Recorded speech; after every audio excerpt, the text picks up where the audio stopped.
Hello friends and my dear students, हम लोग पढ़ रहे हैं कोहलबर्ग की थ्योरी ऑफ मॉरल डेवलपमेंट के बारे में। हमने पहले दो लेवल्स हमने कर लिए, प्री कन्वेंशनल लेवल हमने कर लिया है, कन्वेंशनल लेवल कर लिया है, और इस वीडियो में हम लोग पढ़ेंगे पोस्ट कन्वेंशनल पीरियड के बारे में।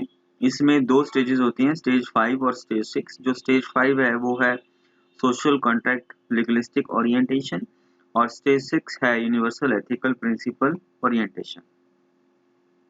इन स्टेजेस को हम इसमें डिटेल में करेंगे। तो चलिए दोस्तों, शुरू करते हैं आज की वीडियो।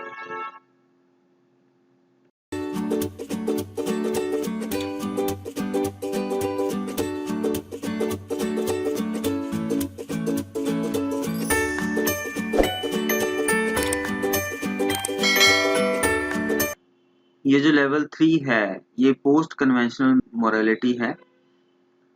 इसमें the moral principle that underline the conventions of a society are understood. इसमें जो सोसाइटी के रूल्स एंड रेगुलेशंस हैं उनको अच्छी तरह से समझा जाता है। Young adults develop their own ideas और important issues. Alternatives are considered. इसमें जो बच्चा है, व्यक्ति है, वो अल्टरनेटिव्स फाइंड आउट करने की कोशिश करता है। Ideas are based on the principle जो उसने समझे उनके ऊपर आइडियाज डेवलप होते हैं। और ये जो पोस्ट कन्वेंशनल मोरालिटी पीरियड है ये 13 साल से लेके अब जो लेटर एडल्टहुड है उस तक चलती है। ये हाईएस्ट लेवल ऑफ अटेनमेंट है। इसमें जो ट्रू मोरालिटी है as the controlling force for making judgment now rests with the individual himself। अब जो moral जजमेंट्स बनाने की जो रिस्पॉन्सिबिलिटी है या कंट्रोलिंग जो फैक्टर है, फोर्स है, अब वो इंडिविजुअल खुद है। अब वो किसी दूसरे को देख के अपना मॉरल जजमेंट नहीं करता है, अब वो कंट्रोलिंग उसके अपने पास है। He does not value a thing or idea merely because of consideration of the views of others or order system of the society। अब जो है व्यक्ति वो वैल्यू नहीं करता किसी चीज की या आइडिया की सिंपली दूसरे के पॉइंट ऑफ व्यू से या सिस्टम ऑर्डर जो सोसाइटी का उसको देख के अब वो वैल्यू नहीं करता है, बट वो उसकी वैल्यू इसलिए डालता है because it fits on to the framework of his self accepted moral principles। क्योंकि अब वह चीज उसके अपने जो सेल्फ एक्सेप्टेड मॉरल प्रिंसिपल्स हैं अब वो चीज उनमें फिट हो जाती है, इसलिए वो उस चीज को वैल्यू करता है। One may attain this level in the beginning or middle of his adolescence or it may be postponed till the middle or later adulthood। यह जो स्टेज है या लेवल है यह बिगिनिंग या मिडल ऑफ एडोलेसेंट में आ जाता है या फिर कई बार ये लेट एडल्टहुड तक भी पोस्टपोन हो जाता है।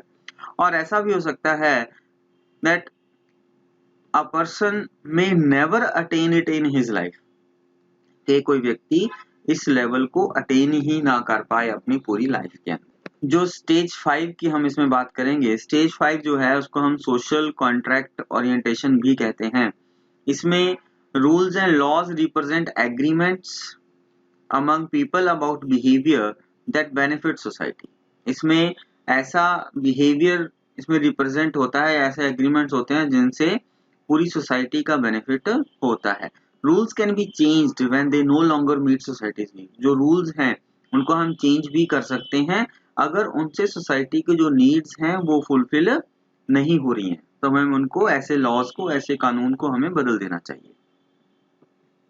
स्टेज 5 जो social contract and individual rights के बारे में बात करती है, ये स्टेज है conforming to the democratically accepted laws and modes of the community welfare. At this stage people begin to account for the differing values, opinions and beliefs of other people. इस stage पे जो लोग हैं वो जो different values हैं, लोगों के ओपिनियंस हैं या बिलीव्स हैं, उनको इम्पोर्टेंस देना शुरू करते हैं। Rules of law are important for maintaining a society. किसी भी सोसाइटी में रहने के लिए हमें कुछ रूल्स एंड रेगुलेशंस होते हैं, वो इंपॉर्टेंट है, but members of the society should agree upon these standards. लेकिन जो मेंबर्स हैं उस सोसाइटी के वो एग्री होने चाहिए उन स्टैंडर्ड्स के लिए या उन रूल्स एंड रेगुलेशंस के लिए, ये बहुत इंपॉर्टेंट है। At this stage individual begin to ask what makes for a good society. इस स्टेज पे जो इंडिविजुअल है वो ऐसे क्वेश्चन पूछता है, what makes a good society, एक अच्छी सोसाइटी को क्या बनाता है। They basically believe that a good society is best conceived as a social contract. ये जो एक अच्छी सोसाइटी है ये एक सोशल कॉन्ट्रैक्ट की तरह है, into which people freely enter to work towards the benefit of all, जिसमें जो लोग हैं वो एक दूसरे के फायदे के लिए काम करते हैं। They recognize that all rational people would agree on 2 points। जो जितने भी रैशनल लोग हैं वो सारे इन 2 पॉइंट्स के ऊपर एग्री करते हैं। पहला है गेटिंग सर्टेन बेसिक राइट्स, कि हर एक व्यक्ति के कुछ बेसिक राइट्स होते हैं जैसे कि लिबर्टी है या फिर लाइफ टू बी प्रोटेक्टेड है। और दूसरा जो पॉइंट है वो है needing some democratic procedures for changing unfair laws and for improving the society. और अगर हम अपनी सोसाइटी को इम्प्रूव करना चाहते हैं तो हमें जो अनफेयर लॉज हैं उनको चेंज कर देना चाहिए, लेकिन वो जो चेंज करने हैं वो कैसे चेंज करने हैं, by following the democratic procedures. In Heinz dilemma respondents do not favour for breaking of the law. Respondents rule break करने के लिए फेवर में नहीं है। Laws are social contracts that we agree to uphold until we can change them by the democratic means। हमें laws को तभी तक मानना है जब तक कि हम उनको डेमोक्रेटिक तरीके से बदल नहीं सकते। Nevertheless, his wife's right to live is moral right that must be protected। उसकी वाइफ का जो राइट है जीने का, जीवन का जो राइट है उसको हमें प्रोटेक्ट करना चाहिए। Individuals moral judgments are internalized। अब इस स्टेज में जो moral judgments हैं वो internalized हो जाती हैं in such a form that he responds positively to authority only if he agrees with the principles upon which the demands of authority are based। इसमें जो व्यक्ति है वो किसी अथॉरिटी को पॉजिटिवली रिस्पॉन्ड तभी करता है जब वो एग्री करता है उन प्रिंसिपल्स के ऊपर जिसके ऊपर वो अथॉरिटी जो है वो बेस्ड है। The individual at this stage begins to think in rational terms, valuing the rights of human beings and the welfare of the society। In reference to the rights of human beings, the decision about mercy killing may be left to the individual who is suffering and if so needed।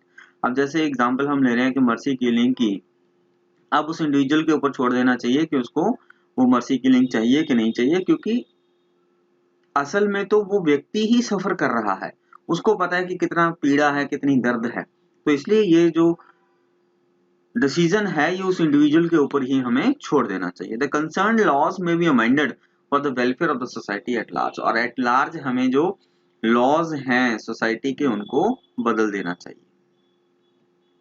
इसमें जो possible dilemma है वो क्या है, Heinz should steal the drug because everyone has the right to life. Heinz को drug चोरी करनी चाहिए क्योंकि हर एक को ही राइट टू लाइफ है, regardless of the law against stealing. Hines should be caught and prosecuted for stealing, then the law against stealing needs to be reinterpreted because a person's life is at stake। Hines को जो चोरी करनी चाहिए क्योंकि right to life है उसकी wife का, लेकिन अगर उसको चोरी करने के बाद उसको सजा मिलती है तो ऐसे कानून को हमें बदलना चाहिए या रीइंटरप्रेट हमें इस चीज को करना चाहिए। The doctor scientist decision is despicable but his right to fair compensation for his discovery must be maintained। अब जैसे उस डॉक्टर ने, साइंटिस्ट ने जो दवाई बनाई है उसको भी, जो उसने डिस्कवरी करी है उसको भी उसका एक सही कंपनसेशन जरूर मिलना चाहिए। therefore Heinz should not steal the drug. उसको प्रॉपर कंपनसेशन मिलना चाहिए, इसलिए हाइंस को चोरी नहीं करनी चाहिए। अब हम बात करेंगे स्टेज 6 की, जो है यूनिवर्सल एथिकल प्रिंसिपल ओरिएंटेशन। ये है right is defined by the decision of conscience in accordance with self chosen ethical principles appealing to logical comprehensiveness, universality and consistency. इसमें जो है अब ये और ज्यादा ब्रॉडर आउटलुक है, इसमें हम यूनिवर्सलिटी की बात करते हैं, कंसिस्टेंसी, कॉम्प्रिहेंसिवनेस की बात करते हैं कि जो व्यक्ति जो है वो मॉरल जजमेंट्स करता है उन प्रिंसिपल्स के ऊपर करता है जो यूनिवर्सलिटी के ऊपर बेस्ड हैं। कॉम्प्रिहेंसिव जो प्रिंसिपल्स होते हैं उनके ऊपर मॉरल जजमेंट्स व्यक्ति इसमें करता है। स्टेज 6 जो है यूनिवर्सल एथिकल प्रिंसिपल्स की, ये stage of conforming to the universal ethical principles and the call of one's conscience based upon universal ethical principles and abstract reasoning.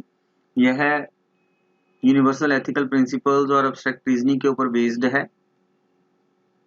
based on respect for universal principles and the demands of the individual conscience, takes an idealized look at how people might coordinate their interests. At this stage, people follow these internalized principles of justice.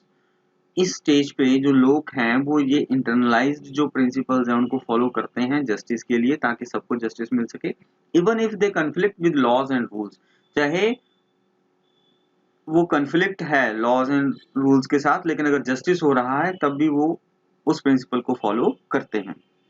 Define the principles by which agreement will be most just.